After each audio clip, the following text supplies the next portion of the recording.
The Invisible Man by H.G. Wells. Chapter 22. In the Emporium. So, last January, with the beginning of a snowstorm in the air about me, and if it settled on me it would betray me, weary, cold, painful, inexpressibly wretched, and still but half convinced of my invisible quality, I began this new life to which I am committed. I had no refuge, no appliances, no human being in the world in whom I could confide. To have told my secret would have given me away, made a mere show and rarity of me. Nevertheless, I was half minded to accost some passer-by and throw myself upon his mercy. But I knew too clearly the terror and brutal cruelty my advances would evoke. I made no plans in the street. My sole object was to get shelter from the snow, to get myself covered and warm. Then I might hope to plan. But even to me, an invisible man, the rows of London houses stood latched, barred, and bolted impregnably. Only one thing could I see clearly before me: the cold exposure and misery of the snowstorm and the night. And then I had a brilliant idea. I turned down one of the roads leading from Gower Street to Tottenham Court Road, and found myself outside Omnium's, the big establishment where everything is to be bought. You know the place: meat, grocery, linen, furniture, clothing, oil paintings even.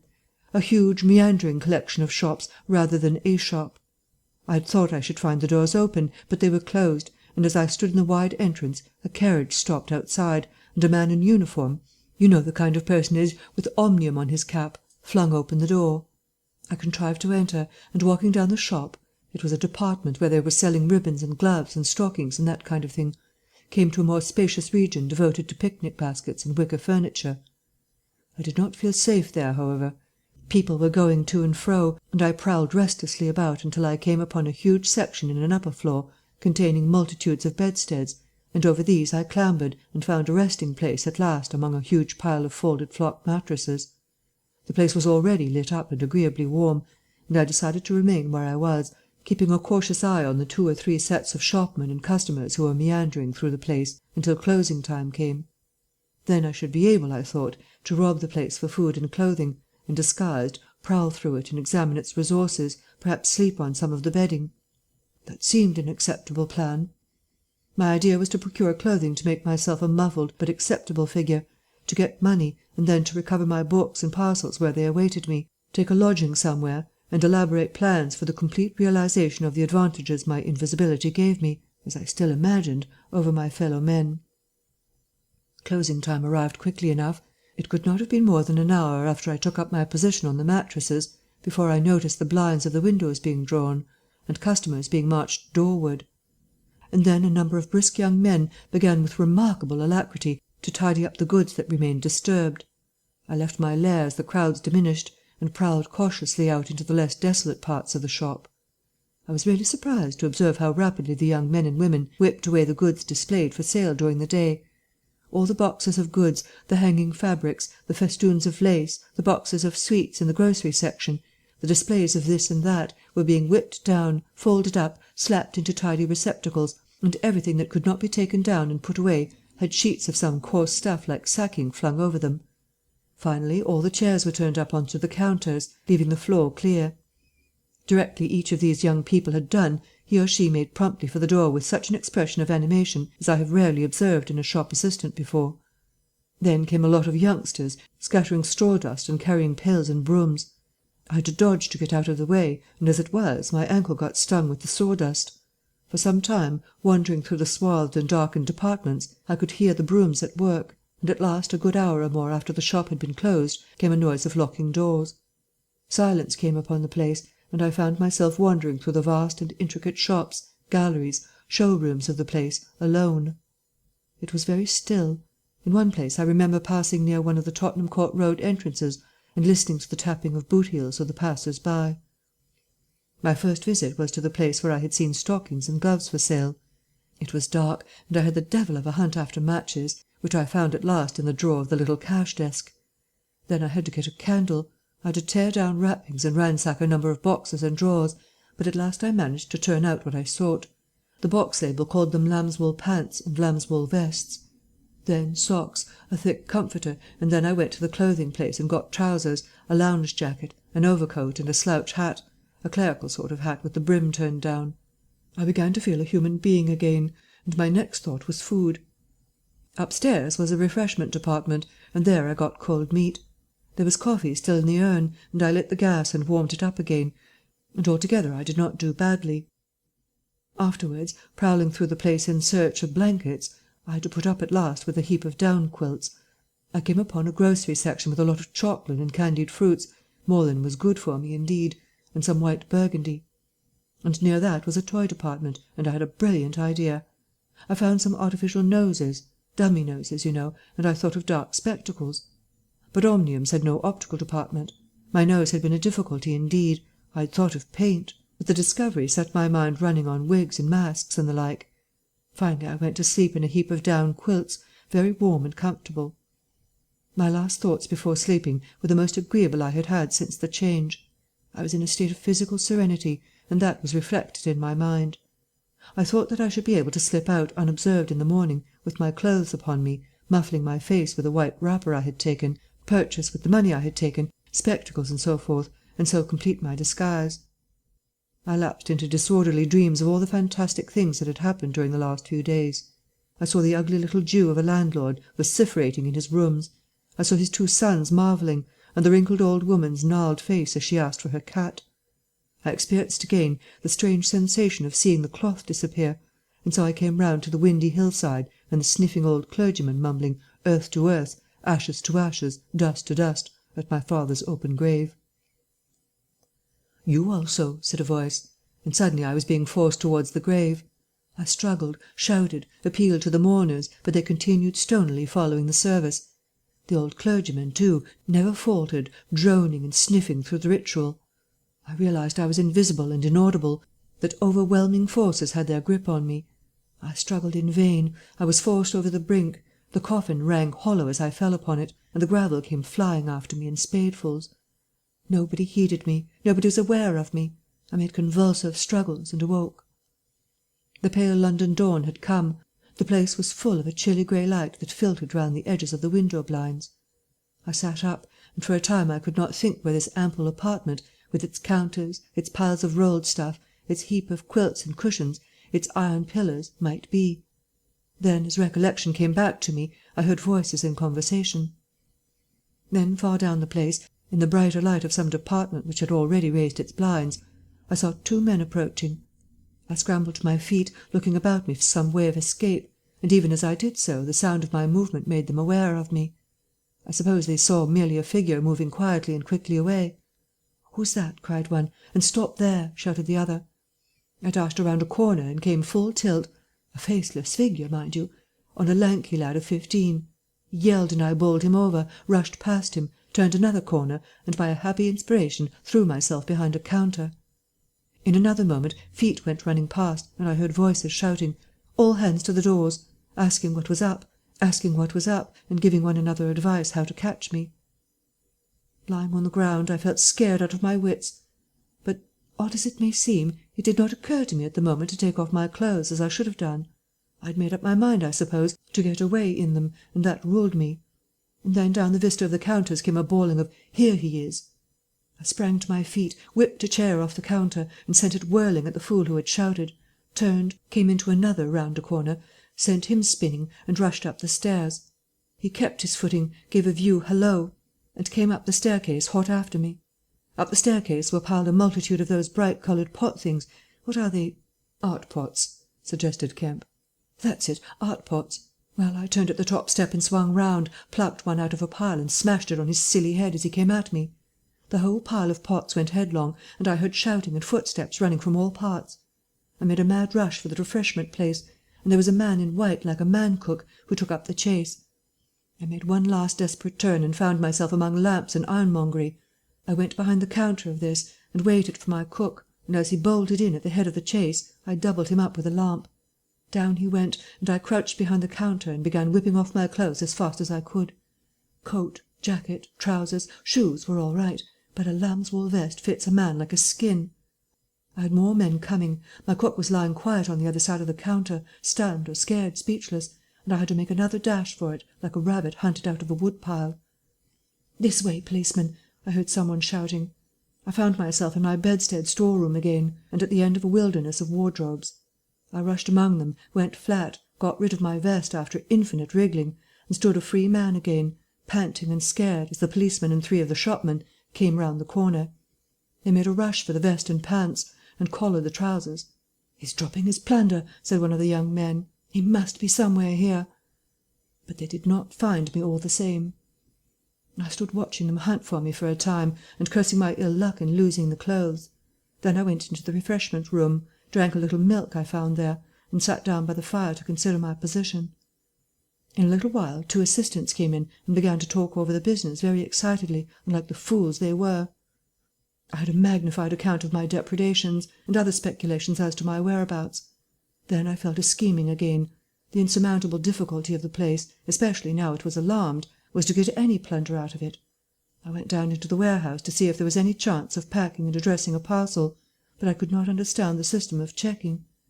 About 11 o'clock, the snow having thawed as it fell, and the day being finer and a little warmer than the previous one, I decided that the Emporium was hopeless, and went out again, exasperated at my want of success, with only the vaguest plans of action in my mind. Chapter 23. In Drury Lane. "But you begin now to realize," said the invisible man, "the full disadvantage of my condition. I had no shelter, no covering. To get clothing was to forego all my advantage, to make myself a strange and terrible thing. I was fasting, for to eat, to fill myself with unassimilated matter, would be to become grotesquely visible again." "I never thought of that," said Kemp. "Nor had I, and the snow had warned me of other dangers. I could not go abroad in snow. It would settle on me and expose me. Rain, too, would make me a watery outline, a glistening surface of a man, a bubble. And fog, I should be like a fainter bubble in a fog, a surface, a greasy glimmer of humanity. Moreover, as I went abroad, in the London air, I gathered dirt about my ankles, floating smuts and dust upon my skin. I did not know how long it would be before I should become visible from that cause also. But I saw clearly it could not be for long. Not in London, at any rate. I went into the slums towards Great Portland Street, and found myself at the end of the street in which I had lodged. I did not go that way, because of the crowd half-way down it opposite to the still smoking ruins of the house I had fired. My most immediate problem was to get clothing. What to do with my face puzzled me. Then I saw in one of those little miscellaneous shops, news, sweets, toys, stationery, belated Christmas tomfoolery, and so forth, an array of masks and noses. I realized that problem was solved. In a flash I saw my course. I turned about, no longer aimless, and went, circuitously in order to avoid the busy ways, towards the back streets north of the Strand.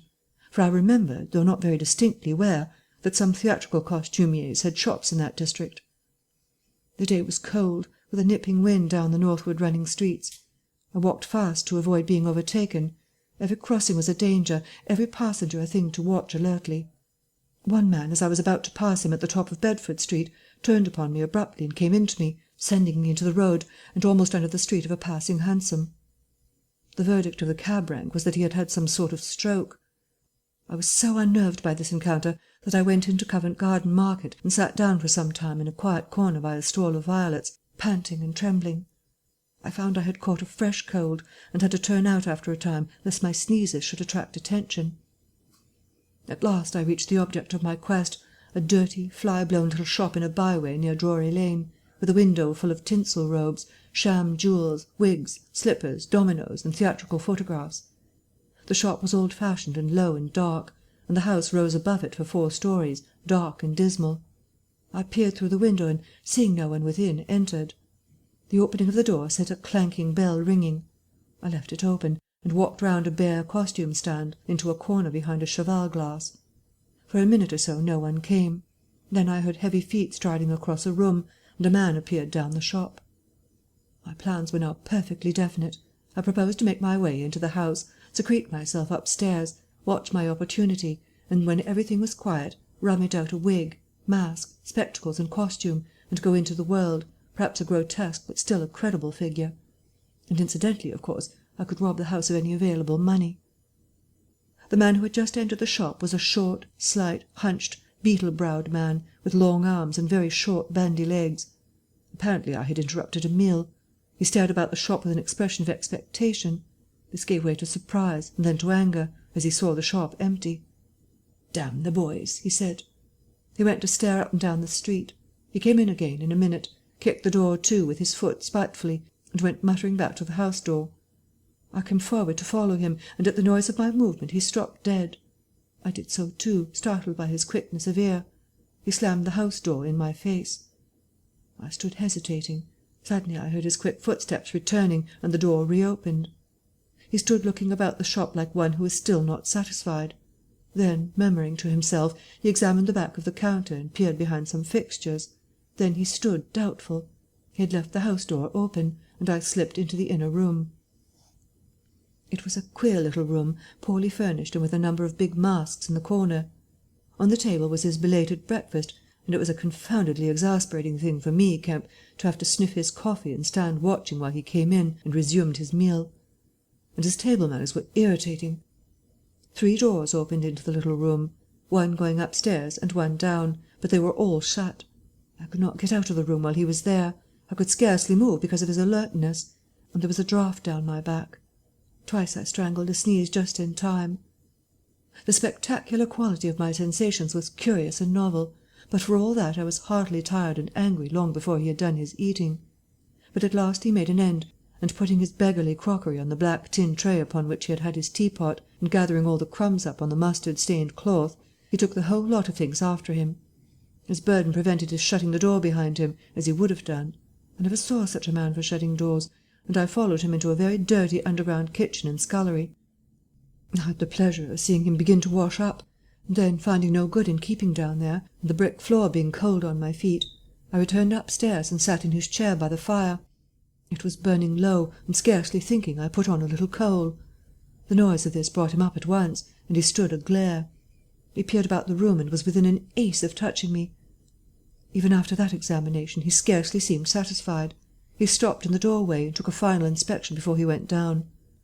I waited in the little parlour for an age, and at last he came up and opened the upstairs door. I just managed to get by him. On the staircase he stopped suddenly, so that I very nearly blundered into him. He stood looking back right into my face and listening. "I could have sworn," he said. His long hairy hand pulled at his lower lip. His eye went up and down the staircase. Then he grunted and went on up again. His hand was on the handle of a door, and then he stopped again with the same puzzled anger on his face. He was becoming aware of the faint sounds of my movements about him. The man must have had diabolically acute hearing. He suddenly flashed into rage. "If there's anyone in this house," he cried within an oath, and left the threat unfinished. He put his hand in his pocket, failed to find what he wanted, and rushing past me went blundering noiselessly and pugnaciously downstairs. But I did not follow him. I sat on the head of the staircase until his return. Presently he came up again, still muttering. He opened the door of the room, and before I could enter slammed it in my face. I resolved to explore the house, and spent some time in doing so as noiselessly as possible. The house was very old and tumble-down, damp so that the paper in the attics was peeling from the walls, and rat-infested. Some of the door-handles were stiff, and I was afraid to turn them. Several rooms I did inspect were unfurnished, and others were littered with theatrical lumber, bought second-hand, I judged, from its appearance. In one room next to his I found a lot of old clothes. I began rooting among these, and in my eagerness forgot again the evident sharpness of his ears. I heard a stealthy footstep, and, looking up just in time, saw him peering in at the tumbled heap, and holding an old-fashioned revolver in his hand. I stood perfectly still while he stared about, open-mouthed and suspicious. "It must have been her," he said slowly. "Damn her!" He shut the door quietly, and immediately I heard the key turn in the lock. Then his footsteps retreated. I realized abruptly that I was locked in. For a minute I did not know what to do. I walked from door to window and back, and stood perplexed. A gust of anger came upon me, but I decided to inspect the clothes before I did anything further, and my first attempt brought down a pile from an upper shelf. This brought him back, more sinister than ever. That time he actually touched me, jumped back with amazement, and stood astonished in the middle of the room. Presently he calmed a little. "Rats," he said in an undertone, finger on lips. He was evidently a little scared. I edged quietly out of the room, but a plank creaked. Then the infernal little brute started going all over the house, revolver in hand, and locking door after door and pocketing the keys. When I realized what he was up to, I had a fit of rage. I could hardly control myself sufficiently to watch my opportunity. By this time I knew he was alone in the house, and so I made no more ado, but knocked him on the head." "Knocked him on the head!" exclaimed Kemp. "Yes, stunned him, as he was going downstairs. Hit him from behind with a stool that stood on the landing. He went downstairs like a bag of old boots." "But I say, the common conventions of humanity—" "Are all very well for common people, but the point was, Kemp, that I had to get out of that house in a disguise without his seeing me. I couldn't think of any other way of doing it. And then I gagged him with a Louis XIV vest and tied him up in a sheet." "Tied him up in a sheet!" "Made a sort of bag of it. It was rather a good idea to keep the idiot scared and quiet, and a devilish hard thing to get out of, head away from the string. My dear Kemp, it's no good your sitting glaring as though I was a murderer. It had to be done. He had his revolver. If once he saw me, he would be able to describe me." "But still," said Kemp, "in England, to-day, and the man was in his own house, and you were, well, robbing." "Robbing! Confound it, you'll call me a thief next. Surely, Kemp, you're not fool enough to dance on the old strings. Can't you see my position?" "And his too," said Kemp. The invisible man stood up sharply. "What do you mean to say?" Kemp's face grew a trifle hard.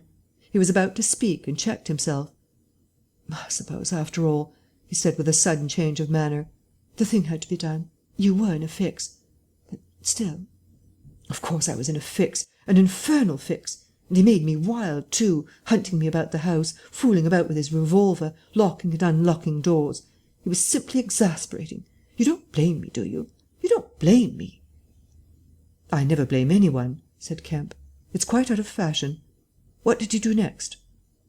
"I was hungry. Downstairs I found a loaf and some rank cheese, more than sufficient to satisfy my hunger. I took some brandy and water, and then went up past my impromptu bag, it was lying quite still, to the room containing the old clothes. This looked out upon the street, 2 lace curtains brown with dirt guarding the window. I went and peered out through their interstices. Outside the day was bright, by contrast with the brown shadows of the dismal house in which I found myself, dazzlingly bright. A brisk traffic was going by, fruit carts, a hansom, a 4-wheeler with a pile of boxes, a fishmonger's cart. I turned, with spots of colour swimming before my eyes, to the shadowy fixtures behind me. My excitement was giving place to a clear apprehension of my position again. The room was full of a faint scent of benzoline, used, I suppose, in cleaning the garments. I began a systematic search of the place. I should judge the hunchback had been alone in the house for some time. He was a curious person. Everything that could possibly be of service to me I collected in the clothes storeroom, and then I made a deliberate selection. I found a handbag I thought a suitable possession, and some powder, rouge, and sticking plaster.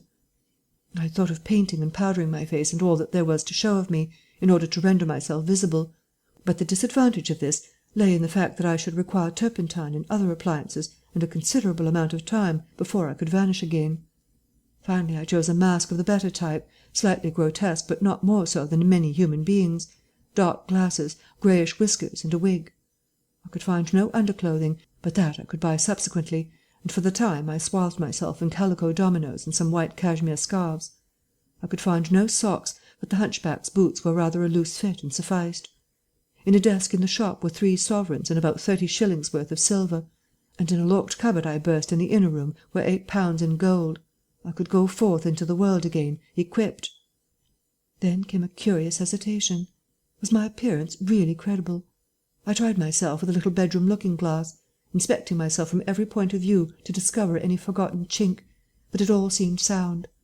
I was grotesque to the theatrical pitch, a stage miser, but it was certainly not a physical impossibility. Gathering confidence, I took my looking-glass down into the shop, pulled down the shop blinds, and surveyed myself from every point of view with the help of the cheval glass in the corner. I spent some minutes screwing up my courage, and then unlocked the shop door and marched out into the street, leaving the little man to get out of his sheet again when he liked. In 5 minutes a dozen turnings intervened between me and the costumier's shop. No one appeared to notice me very pointedly. My last difficulty seemed overcome. He stopped again. "And you troubled no more about the hunchback?" said Kemp. "No," said the invisible man. "Nor have I heard what became of him. I suppose he untied himself or kicked himself out. The knots were pretty tight." He became silent and went to the window and stared out. "What happened when you went out into the Strand?" "Oh, disillusionment again. I thought my troubles were over. Practically I thought I had impunity to do whatever I chose, everything, save to give away my secret. So I thought. Whatever I did, whatever the consequences might be, was nothing to me. I had merely to fling aside my garments and vanish. No person could hold me. I could take my money where I found it. I decided to treat myself to a sumptuous feast, and then put up at a good hotel, and accumulate a new outfit of property. I felt amazingly confident. It's not particularly pleasant recalling that I was an ass. I went into a place and was already ordering lunch when it occurred to me that I could not eat unless I exposed my invisible face. I finished ordering the lunch, told the man I should be back in 10 minutes, and went out exasperated. I don't know if you have ever been disappointed in your appetite." "Not quite so badly," said Kemp, "but I can imagine it." I could have smashed the silly devils. At last, faint with the desire for tasteful food, I went into another place and demanded a private room. "I am disfigured," I said, "badly." They looked at me curiously, but of course it was not their affair, and so at last I got my lunch. It was not particularly well served, but it sufficed, and when I had had it, I sat off a cigar, trying to plan my line of action. And outside a snowstorm was beginning.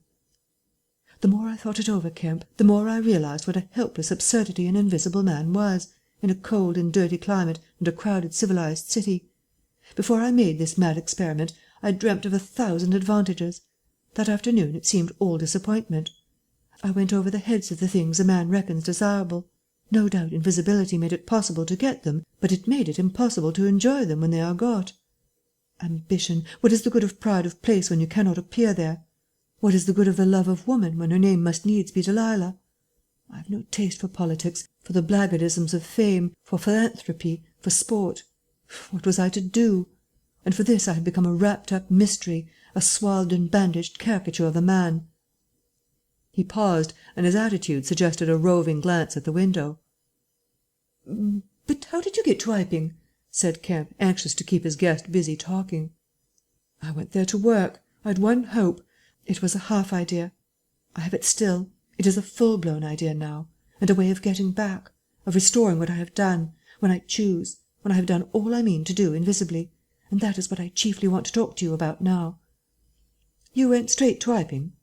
"Yes, I had simply to get my 3 volumes of memoranda and my cheque-book, my luggage and underclothing, order a quantity of chemicals to work out this idea of mine. I will show you the calculations as soon as I get my books. And then I started. Jove! I remember the snowstorm now, and the accursed bother it was to keep the snow from damping my pasteboard nose." "At the end," said Kemp, "the day before yesterday, when they found you out, you, to judge by the papers—" "I did, rather. Did I kill that fool of a constable?" "No," said Kemp. "He's expected to recover." "That's his luck, then. I clean lost my temper, the fools. Why couldn't they leave me alone? And that grocer lout—" "There are no deaths expected," said Kemp. "I don't know about that tramp of mine," said the invisible man, with an unpleasant laugh. "By heaven, Kemp, you don't know what rage is. To have worked for years, to have planned and plotted, and then to get some fumbling purblind idiot messing across your course. Every conceivable sort of silly creature that has ever been created has been sent to cross me. If I have much more of it I shall go wild. I shall start mowing them. As it is, they've made things 1,000 times more difficult." "No doubt it's exasperating," said Kemp, dryly.